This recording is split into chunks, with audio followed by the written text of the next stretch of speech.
Ulfa aigi kedarani Myanmar gi KMdagi chenthoraktuna Assam police ta surrender torakri. United Liberation Front of Assam Independence Ulfa aigi kedarani Myanmar leiba militant KM amadigi chenthoraktuna Assam police ta surrender torakri ni agency ki paun fogokli. Surrender torakraba kedar ani adudi ban Assam amadi Astiba Assam kawi. Police na fogdokhibada Astiba Assam si Myanmar leiba Ulfa gi Satrika Humdraga Mapan KM ki commando oina thopuduna lakiba misani makhoi ani mamang thagi kungatret Myanmar ki KM thadoktuna selakhibne amasung Assam na sanglaktuna surrender torakhibne hairi police na makha taradun Ulfa aigi kedar ani esna Myanmar gi sen thoraktuna Assam police ta surrender torakhiba haibisi athingba thamkhraba militant outfit asigi pangala masum international border da outfit asigi prevents son thalagane masum asumba lamida sanction bada mai pakpa khongtha am oiragani police na surrender torakreba kedar ani esi custody ta thamduna mathau taba formality sing sathaduna wohong pong tauraga insurgency ki thabak thoram singi matana khangdukna ba honaragani hairi bus mai sakpa passenger ahum siri Uttar Pradesh ki Balrampur district ta ngarang nongalamdai bus ama mai salakpadegi passenger ahum sikhibaga loinana atopa kunga mari rom na sokle haina police na phongdokre Rampur gi Superintendent of Police Vikas Kumar na phongdokpagi matung inadi thawdo adu nahan numidang wairam pung anirom tabada Bolwaria bypass manakta Balrampur Gonda road thokhibane hairi magnaki bus adu ahan bada truck amaga thongaina raba loinana matungda electric post amada thomjelaba matungna mai chalakibane hairi atopa thajane ngoi social media ra thadona rakpa paw mana People's Convention Democratic High Speed CD ki member amana Silai Beles ki Zinambeli gari driver amada ki handuna nangoi rar ani kap thoklubada manak nakutan leiba Assam Police Commando na sangshilubada militant aduna nongmai kapsilakpada khut hanbada memo marko ama siri haina thajane ngoi riba paw mana makhatari sabsaba update myam pun makhatana ngaminasi Kangla paw gi editorial myam na thamjari IDP sing masa masa gi mayumda hanjin handabasi apun bagi saktam thugaina ba singsep thabani Hauki being listening and Kungo home do give me a home digi meet a some sin cookies of Kangluki Marak the Tolakiba, Iran no Maramoraga, Lanjanara Kiba meet a IDP listening home for Masamasagi Mayum the Hanjan Mangam the lady. Langak na hangwa relief came the songs of Loduna lady by IDP sing Masagi Yum the Hanjan Hanava, Taurang locally Harabasu, Tabokto on Topangam the Labidegi, IDP sing the Makoi Masamasagi Yum the Hanjan Hanbinava, Tamoy Sopo Kolau Iroina, Kongzang Sanction Kibaki, Watok Leda Clivacy, Langaki Taukshil na Hela Kibani. Masjid IDP singbu irang pampu in logusumloi lanjanara ki IDP sing masagi yumda sanghan biu na tragana sangjaragi haibigi wakat khongjang sing satharakli basi IDP singi topom thokpa rightful oibati mani sai uhum mapung phajilakadoro ba irang asina maram oiraga lanjanara ki basing na masagi yum singda hanjinana bo hona bigi mohut relief camp singda lan phagumna kaisum sangna thambagum namsinduna thamba haibisi miyoibigi hingbigi hakta singnabaga pangkangni IDP singbu miyoy bigi minung siga loinana miyoy amana hingmura tangai phadana sangraba yadraba polam singma pung phana phangan ba tawdana sidana ba mong maming taygoina sing hawai amadi apikwa senpam khara piraga panglai dele hanbagi thawong asi human right violate tawani leiba amaga sokna ba landa lanpha oiraba sing war of prisoners sing the phawbu makalamatigi award anai sathabi yadabigi malem gi oiba lolai adubu state asida thokpa kangluki irang bo igera natragana illegal immigrants in kuki zone narco terrorists na leibak ki apunba saktam thugaina ba landara ki boirabasu watu asigi warushin purangna ba khona ba habisi lenga ki soiphadana lokhatpham thokpa khongthang oigadabani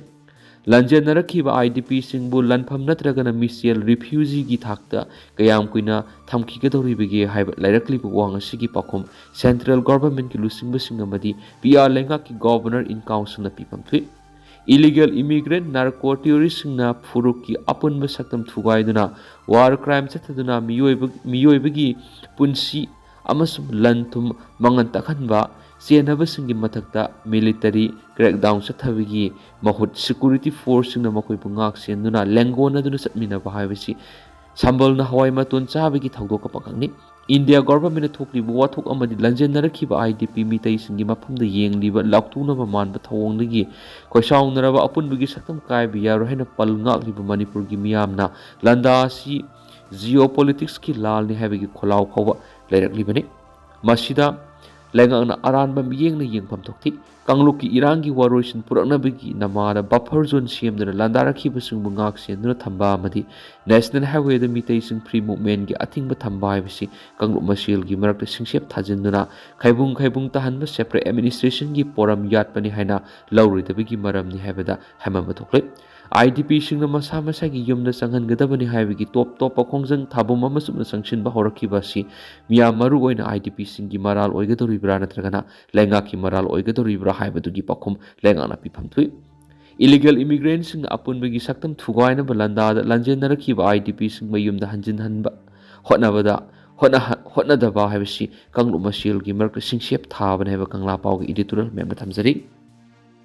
children ꯍꯣꯝꯗ ꯂꯩꯔꯤꯕ ꯃꯍꯩꯔꯣꯏꯁꯤꯡꯅ ꯌꯨꯅꯤꯚꯔꯁꯤꯇꯤꯗ ꯑꯋꯥꯡꯕ ꯊꯥꯛꯀꯤ ꯃꯍꯩ ꯂꯦꯝꯅ ꯇꯝꯕ ꯌꯥꯅꯕ ꯈꯟꯅꯔꯒꯅꯤ ꯆꯟꯅꯕꯕꯨ children ꯍꯣꯝꯗ ꯂꯩꯔꯤꯕ ꯃꯍꯩꯔꯣꯏꯁꯤꯡꯅ ꯌꯨꯅꯤꯚꯔꯁꯤꯇꯤꯗ ꯑꯋꯥꯡꯕ ꯊꯥꯛꯀꯤ ꯃꯍꯩ ꯂꯦꯝꯅ ꯇꯝꯕ ꯌꯥꯅꯕ ꯈꯟꯅꯔꯒꯅꯤ ꯑꯃꯗꯤ ꯂꯧꯕ ꯌꯥꯕ ꯊꯧꯗꯥꯡꯁꯤꯡ ꯂꯧꯒꯅꯤ ꯃꯁꯤꯒꯨꯝꯕ ꯈꯣꯡꯊꯥꯡ ꯑꯁꯤꯗ ꯃꯅꯤꯄꯨꯔ ꯑꯃꯗꯤ ꯁꯦꯟꯇ꯭ꯔꯦꯜ ꯂꯩꯉꯥꯛꯅ ꯁꯧꯒꯠꯀꯅꯤ ꯍꯥꯏꯕꯒꯤ ꯊꯥꯖꯕ ꯂꯩ ꯍꯥꯏꯅ